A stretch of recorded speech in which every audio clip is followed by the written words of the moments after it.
बिस्मिल्लाहिर्रहमानिर्रहीम। दोस्तों, मैं हूं डॉक्टर मोहम्मद शहबाज अकमल और आप देख रहे हैं तुलुए आशनाई। दोस्तों, आज हमारा टॉपिक पीएमएस के एग्ज़ाम के हवाले से है कि पीएमएस एग्ज़ाम में जो सब्जेक्टिव डिटेल्ड क्वेश्चन आते हैं, आपने हर क्वेश्चन को कैसे अटेम्प्ट करना है, how to attempt the detailed questions. तो इसके लिए हमने आपको 7 स्टेप्स बताए हैं। अगर आप ये 7 स्टेप्स अच्छे तरीके से फॉलो कर लेंगे तो आप ज़्यादा से ज़्यादा मार्क्स हासिल कर सकते हैं पीएमएस के पेपर में। तो हम अपने मेन स्टेप्स की तरफ चलते हैं, जो पीएमएस पेपर के किसी भी सब्जेक्ट के किसी भी क्वेश्चन को अटेम्प्ट करते हुए आपने लाजमी ध्यान में रखना है और आप इस तरह ज़्यादा से ज़्यादा नंबर हासिल कर सकते हैं। पहला स्टेप हमारा है फोकस्ड एंड अटेंटिव। फोकस होना 2 तरीके से है। एक, जब आप प्रिपरेशन कर रहे होते हैं पीएमएस एग्ज़ाम्स की, तो आप जैसे मुताला पाकिस्तान, इस्लामियात, उर्दू, मैथ्स, कम्युनिकेशन, सोशियोलॉजी, कोई भी सब्जेक्ट को आप जब तैयार कर रहे हैं तो उसमें टॉपिक्स आप तैयार करेंगे और टॉपिक्स को आउटलाइन अपने जहन में, माइंड में बनाएंगे। आपको हो कि आप इतने फोकस्ड हो के उस टॉपिक को पढ़ें कि उसकी आउटलाइन आपके जहन में आ जाए। एंड अटेंटिव से मुराद यह है कि जस्ट रीडिंग आपने नहीं करनी, बल्कि आपने उससे कुछ हासिल करना है। आपने उस मटेरियल को पढ़ के, जहाँ से, जिस किताब से भी आप पढ़ रहे हैं, अपने जहन में वो आउटलाइन और पॉइंट्स बनाने हैं कि हमने क्या आगे जाके लिखना है। तो फोकस्ड भी हों और अटेंटिव भी हों।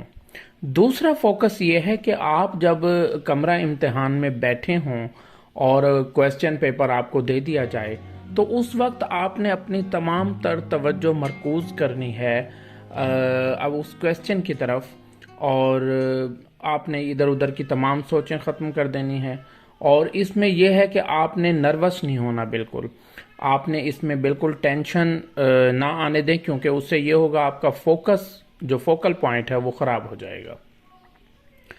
सेकेंड स्टेप हमारा ये है कि read the paper and choose your strongly prepared question. आपको वो क्वेश्चन पेपर दिया जाएगा, उस पे 5 या 7 जितने भी क्वेश्चन होंगे, तो उससे आपने तमाम क्वेश्चंस को एक नज़र से देखना है और जो आपने तैयारी के दौरान आउटलाइन बनाई हुई है माइंड में, उस आउटलाइन से मैच करना है।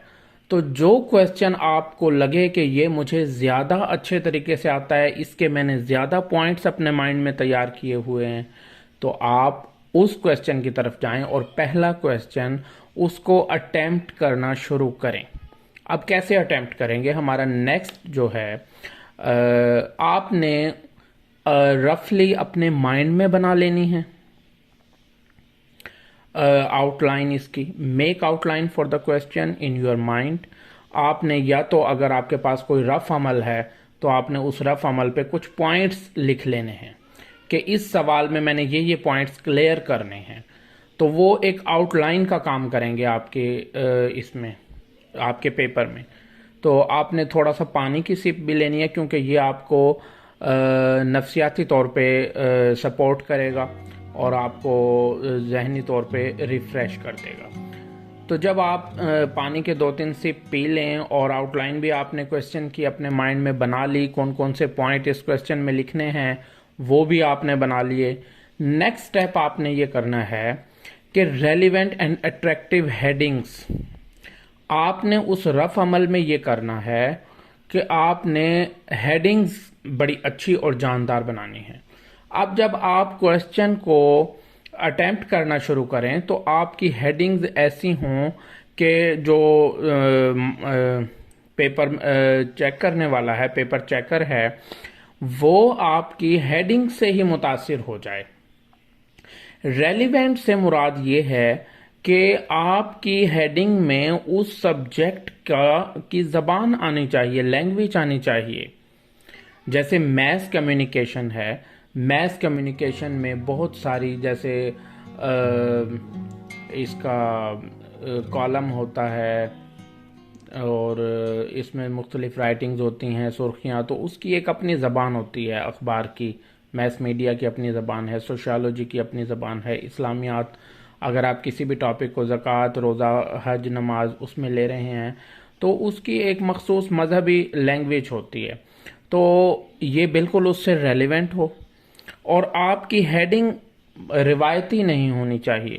مطلب آپ اگر یہ ہیڈنگ دے دیں گے کہ زکوٰۃ کی اہمیت، تو یہ ایک روایتی ہیڈنگ ہوگی۔ اسی کو تھوڑا بہتر بنا کے آپ اٹریکٹیو کر کے اس کو ہیڈنگز جب دیں گے، جیسے کہ ہمارے معاشرے پر زکوٰۃ کے اثرات، ٹھیک ہے، اور معاشرے کی ریڑھ کی ہڈی یا معاشی بیک بون، معاشی ریڑھ کی ہڈی، کوئی اس طرح کا ٹاپک آپ نے ایسی ہیڈنگ بنانی ہے جو زیادہ اٹریکٹیو ہوگی، تو آپ کا جو پیپر چیکر ہے وہ آپ کو زیادہ نمبر دے گا، اور زیادہ تر ہیڈنگز ہی آپ کی دیکھی جاتی ہیں۔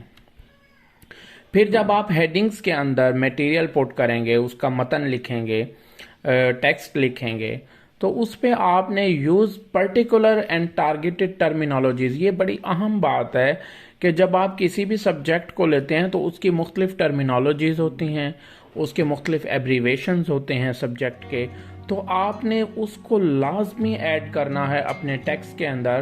جب آپ ہیڈنگ کے بعد جب اس میں میٹیریل پٹ کریں گے، تحریر لکھیں گے، تو اس میں زیادہ سے زیادہ آپ نے جب پریپریشن کرنی ہے تو اس میں کچھ ٹرمینالوجیز کو، کچھ ایبریویشنز کو ذہن میں رکھ کے جانا ہے، اور اس کے بعد آپ نے وہاں پر یہ ٹیکسٹ میں ٹرمینالوجیز بھی پٹ کرنی ہے۔ سوشیالوجی کی ٹرمینالوجیز علیحدہ ہوتی ہیں اور ایبریویشنز بھی علیحدہ ہوتے ہیں۔ اسی طرح میس میڈیا کو دیکھ لیں، یا آپ اگر کوئی science subject physics, chemistry, biology کر رہے ہیں تو آپ ان میں بھی وہ ٹرمینالوجیز لازمی استعمال کریں۔ اس کا بھی امپیکٹ آپ کے نمبرز پر بہت زیادہ ہوتا ہے۔ تو بہت اہم جو اس کے اندر ٹاپکس ہمارے 4 اور 5 ہیں، یہ کہ آپ نے ایک تو ہیڈنگز بہت اچھی دینی ہے، نمبر آپ کے کھرے ہوں گے، اور پھر آپ نے ٹرمینالوجیز اور ایبریویشنز لازمی ڈالنے ہیں۔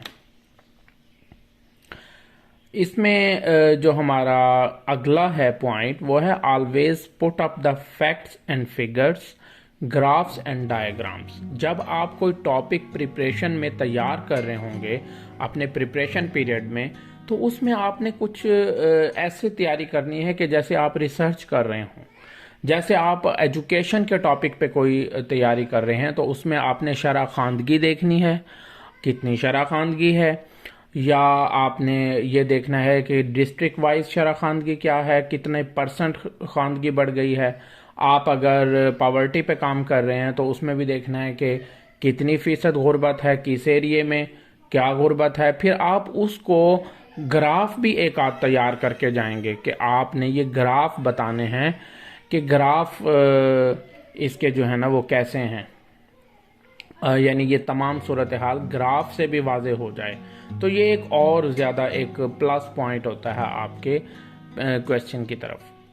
نیکسٹ ہمارا جو لاسٹ پوائنٹ ہے وہ آپ نے یہ کرنا ہے کہ جب سوال پورا آپ سے مکمل ہو جائے تو آخر میں ایک پیراگراف آپ نے کنکلوژن کا دینا ہے کہ اس پورے سوال کی سمری کیا ہے، اس پورے سوال میں میں نے کیا بیان کیا ہے اور میرا مدعا کیا ہے۔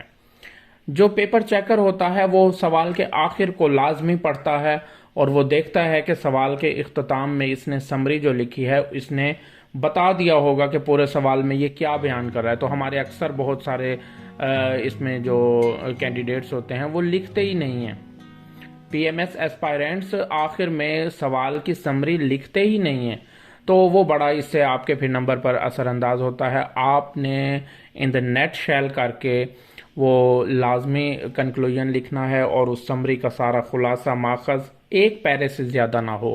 ایک پیراگراف آپ نے تقریباً 7-8 لائنوں کا یا 6-7 لائنوں کا پیراگراف آپ نے لکھنا ہے، اور سمری لکھنے کے بعد پھر آپ نے پورے کویسچن پر ایک نظر ڈالنی ہے، اور یہ سارا پروسیس آپ نے جو آئی ویو کا ہوگا، سرسری طور پہ جو آپ نے پورے کو ریویو کرنا ہے پورے کویسچن کو، یہ آپ 1 منٹ اس کے لیے پورے آئی ویو کے لیے آپ کے پاس ہوگا۔ اور آخر میں یہ تو تھے ہمارے 7 پوائنٹس جو کہ بہت اہم ہیں ڈیٹیلڈ اور سبجیکٹیو کویسچن کو حل کرنے کے لیے۔ दूसरी एक जो बहुत इम्पोर्टेंट बात है वो ये है कि आप अपने टाइम को भी मैनेज करेंगे। आपने 4 सवाल करने हैं और आपने टाइम को उस तरह डिस्ट्रीब्यूट करके जाना है। 5 सवाल करने होंगे, 20-20 नंबर का एक सवाल होता है आपका, 5 सवाल 100 नंबर का पेपर होगा। तो आपने तमाम पेपर्स के टाइम को डिस्ट्रीब्यूट करना है, क्योंकि अगर टाइम मैनेजमेंट आपने नहीं की तो फिर आपका कोई ना कोई सवाल रह जाएगा, या आपका कोई इसकी तवज्जो कम हो जाएगी। एक सवाल को आप ज़्यादा तवज्जो दे दोगे, दूसरे सवाल